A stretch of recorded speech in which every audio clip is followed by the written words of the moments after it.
en Bretagne qu'il y a quelques jours, nous avons rencontré Pierre qui a cofondé il y a quelques années le groupe Phytocontrol spécialisé dans l'analyse des contaminants présents dans l'eau et les produits agroalimentaires.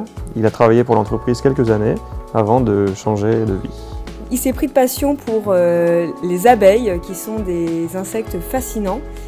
Par exemple, au cours de leur vie qui dure 30 jours, les abeilles exercent 7 métiers différents comme nettoyeuses, nourrices, maçonnes, ventileuses, gardiennes ou encore butineuses.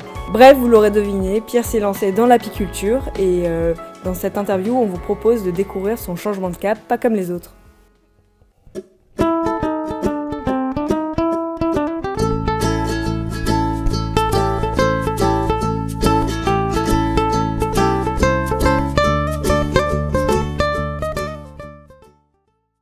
Bonjour, je m'appelle Pierre Bourlès, j'habite à Auray, dans le Morbihan, et j'ai fait le programme Exec MBA à Audencia en 2015.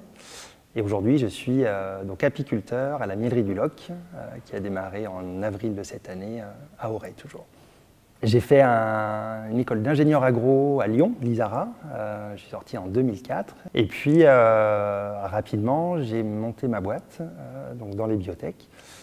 Et en 2007, ça a vraiment démarré. Et donc, pour compléter ce cursus très technique au démarrage, en 2015, j'ai posé un peu le jeu et je suis reparti en formation chez Audencia, en alternance, donc toujours avec un quotidien chef d'entreprise d'un côté et puis formation de l'autre, pour pouvoir apporter justement un peu de lien sur la gestion, sur le côté finance, et pouvoir être un peu plus à la page sur le management de l'entreprise.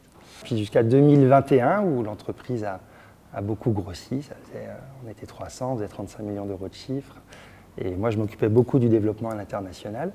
Et puis j'ai eu envie de passer à autre chose, de faire quelque chose de plus local.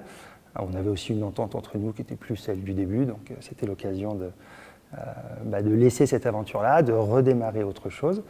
Et à nouveau de se reformer pour apprendre encore, c'est une des clés à mon goût, et là de repartir en lycée agricole en 2022 pour apprendre le métier d'apiculteur et puis de monter en parallèle la structure. Donc c'est une SCEA, la Mielerie du Loc, qu'on a démarré cette année et sur laquelle on va faire des premières écoles dès 2022 et puis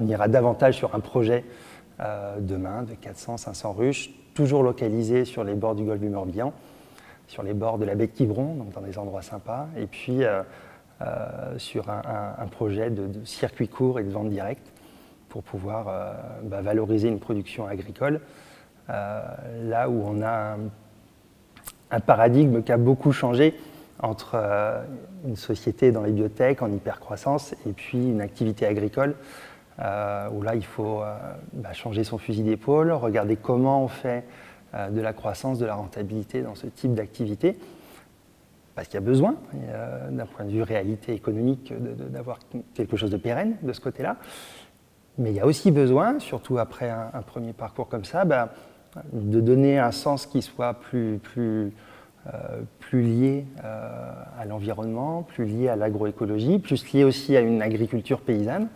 Et le but, c'était aussi de se dire, on a deux choses qui ne sont pas incompatibles entre une activité agricole, où aujourd'hui en France, en Europe, mais en France en tout cas, on a beaucoup de mal à envisager quelque chose de pérenne et rentable sans les aides publiques sur ce secteur-là.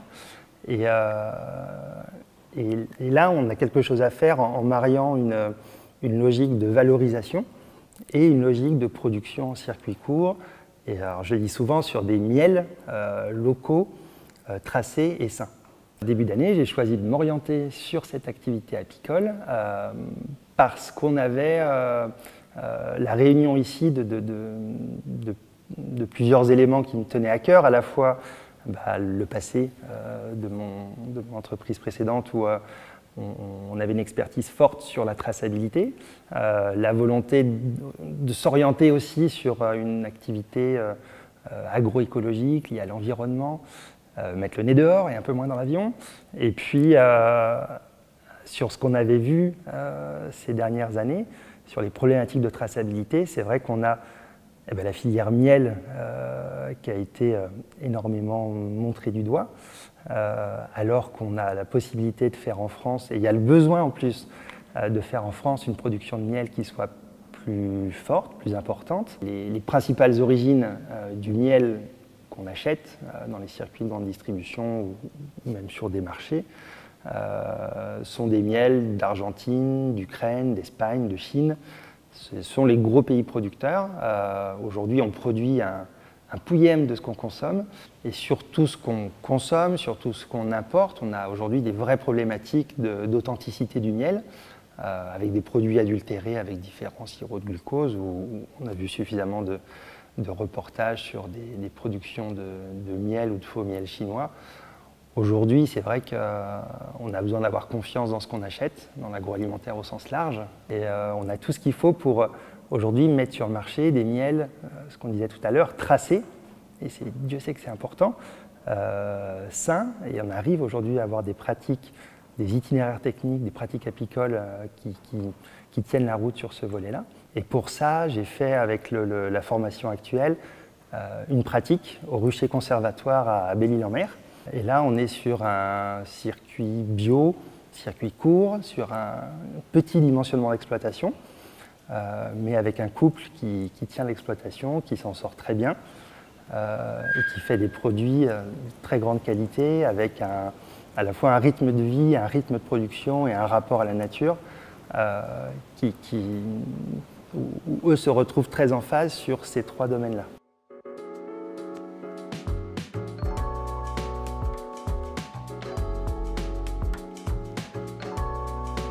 Et ce projet de la Mielerie du Loc, c'est aussi un projet qui tourne autour de l'abeille noire. C'est une abeille rustique, endémique. C'est l'abeille originelle qu'on a sur le continent et qui est une espèce en voie de disparition. Pourquoi? Parce qu'elle a été énormément hybridée avec des croisements pour pouvoir avoir une abeille qui soit plus douce, plus productive, qui soit un peu moins casse-pied à travailler. Donc c'est pas la plus sympa, l'abeille noire, mais c'est une abeille qui a traversé 2 glaciations, qui a beaucoup de choses à apprendre sur son parcours, sa résistance. Aujourd'hui, elle est en voie de disparition, mais il y a beaucoup d'apiculteurs qui se remettent à travailler dessus. On a ici des abeilles noires de Bretagne, mais il y a un conservatoire dans les Alpes, il y en a en Belgique, il y en a un, on en parlait tout à l'heure, à Belle-Île-en-Mer, à Ouessant.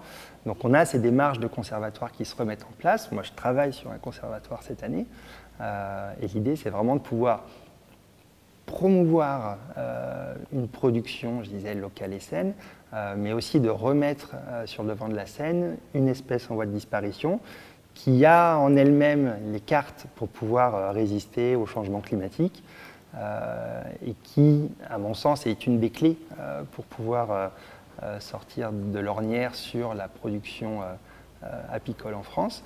On a des abeilles qui sont ultra productives à côté, des variétés Buckfast qui sont issues de croisements et sur lesquelles on va pouvoir produire beaucoup plus que sur de l'abeille noire. Encore une fois, on peut faire une mayonnaise intéressante avec la valorisation de cette espèce, avec sur le projet de la Mielerie du Loc l'installation l'année prochaine d'une maison de l'abeille noire pour faire de la pédagogie, pour faire des visites pédagogiques avec des enfants.